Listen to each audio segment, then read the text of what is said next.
I know some people want season 3, but when you look at Tokyo Ghoul Rare season 2 right now, you'll be saying, I don't want it anymore.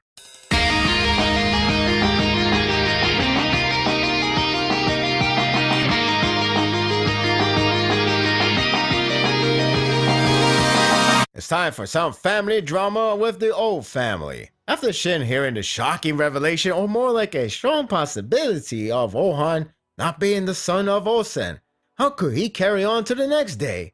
What exactly should we expect from this drama? This interesting chapter elaborated the unfolding detail of Ohan's birth with a reassuring and rather encouraging ending. A good first half of the chapter focuses on the rumor of Ohan as Shin happened to hear it from Kanjo and Banyo's conversation.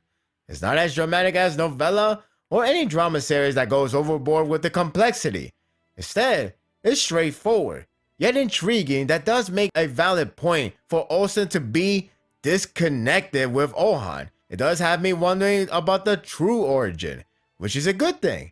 More importantly, it makes me care more about Ohan than ever. The rumor may just be a rumor, but it was meant to be a secret, as it can widespread across the nations. Kanjo proves it to be the case when he is willing to kill someone who eavesdrops. The problem is, Shin is the guy to hear it and he can't really kill him because of orders and such. The best he can do is to tell him that he has misheard it and someone threatens him not to spread the word. The old family will not tolerate his action despite being essential to Shin. That's pretty damn serious. I really like Shin in this chapter, especially by the end. But let's go over one step at a time. To begin with, he was really bold here. He didn't flinch when he was close to getting stabbed by Kanjo. He's so damn determined to get some answers about Ohan's heritage. Even when Kanjo told him to back off and forget what he has heard, Shin brushed him off and demands answers from Banyo. That was the best way to respond without action. It makes the most sense to ask the man who takes care of Ohan for a majority of his life, which is nice in a way. It's also nice of Banyo to actually answer him, even if it could cost the heritage reputation, let alone the ongoing war. Shin saving him back then pays off nicely, I see. Kanjo is the stubborn one out of the two, which is funny when you expected Banyo to be the most likely person to fill that role. Kanjo goes so far to keep it quiet. He even calls Shin an outsider, like we have gone back to the first arc. That was uncalled for. Banyo still persists to tell Shin the birth of Ohan. I love how Shin called Ohan a war orphan, like he can relate to him all of a sudden. Well, if that was the case, then that wouldn't be a rumor, but rather a confirmation from the get-go. Oh well, at least Shin tried to sound smart for once. The backstory prior to Ohan's birth is interesting in my opinion. Shiken was the jewel of the Khan family, considered to be a noble family amongst nobles. She was a bona fide definition of brilliance. Old family is also a high tier of nobles, so it's natural for the two families to join together and bring thousands for 3 days and nights. It sounds to me old family aims really high. Like anything lower will be denied. Shiken was pregnant with Ohan before long after marriage, and because of it, the rumor began to spread. It makes sense to question her pregnancy. The belly swelling is an indication of how long she has been carrying the baby. Imagine, the newlywed already show signs before going into honeymoon. It's harder for them to get answers in that era, way long before doctors' equipment of today. When everyone asked her about the possible lover before Osen, she refused to respond. Unintentional or not, that reinforced the rumor even more so. To solidify a possible forever unanswered question, she died. It is typical for the story to end on a sad note with the mother and wife to die before the current timeline. But in this case, it's actually a stunning revelation. Not only she was perhaps the only answer to the rumor, but the fact she died, giving birth to Ohan, made him to be the sole reason for her death. That's two striking blows in one.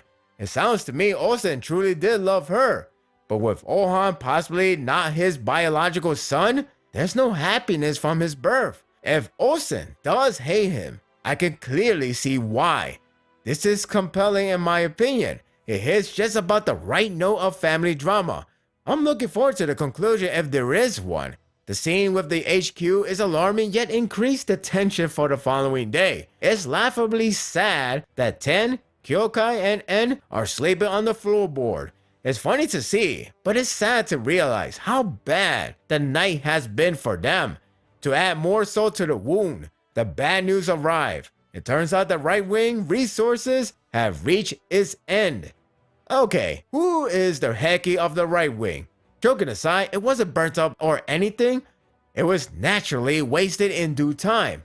En is losing his mind over this. Now seriously, you can see his reaction, looking like he's about to backstab everyone there for food. Luckily for them, they do have reserve stockpile of their own. The problem is, it could only last them a day if they ration them normally, 2 days if they cut down the portion. In other words, the next day or maybe 2 is their last chance to fight with healthy stamina. Seriously, what the hell is Olsen doing? They're at the tipping point of their stamina and they have yet to eliminate the 3 remaining generals. This sounds to me like a determined victory for Zhao. The next day is actually sad to look at. Ishin unit are fighting less than 100% or half-assed because they're tired and hungry. After hearing the report, I wonder why. They think Zhao army isn't doing anything anyway, so they don't have to put too much work. In reality, Zhao is just chilling and waiting for the next day to come. That's just sad. It's at this point where I really feel bad for Ten. I don't know if she is hated or not, though I can imagine due to her attitude that you see in many other series. I always like her as a character she is made out to be. I know Kyokai is the better choice, but nothing wrong with having more strong character in a different role. That all said, it does make me feel pretty bad when she was ready to give up. It's practically dead man walking battle with Zhao already equipped with the winning tools, only waiting for the right time. All the pressures and bad news finally got to her breaking point. We have seen her in bad situations before, but not where she already feels defeated. It's heartbreaking to say the least. The ending, however, is reassuring and encouraging. Shin is the guy to comfort Ten, but it's not himself that will encourage her. He points at Ohan and his unit fighting Zhao's army. If Ohan was smart, why bother fighting this pointless battle? It's because he wants to take this time to lower Zhao's strength as much as possible before they take them seriously. If you disregard his intellect, his heritage still holds value of his action. Even so, like Shin says, even though he's some young lord from some noble family, he's fighting back. I really like that subtle acknowledgement from Shin.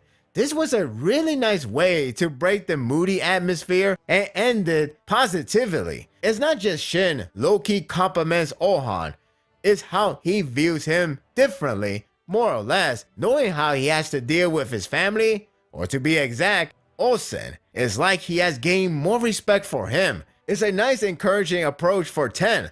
It ties in neatly with the last chapter, with her acknowledging Ohan to be great in his own rights. It's basically a development for neutral respect from her. It's rather clever of Hara to kill 2 birds with 1 stone, and it results a good development. This was a nice chapter. The family drama didn't go overly complicated, rather leave on an intriguing yet discouraging note that perhaps validated Olsen's reason to be disconnected with Ohan. If it is true, the whole day feeling hopeless does feel, well, hopeless. Fortunately, Shin was great in here with his determination for answers, comfort those who needed it, and a newfound respect for a rival he detested it. With the right wing's resources at his end, it's only a matter of time before everything goes to hell and nothing will bounce back. And that will do it for the review. I hope you enjoyed this one.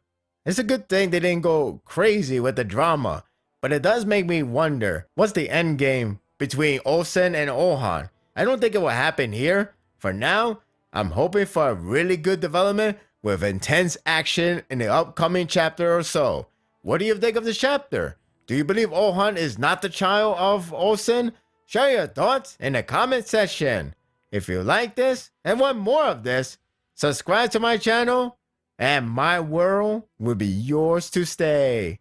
Until next time, take care.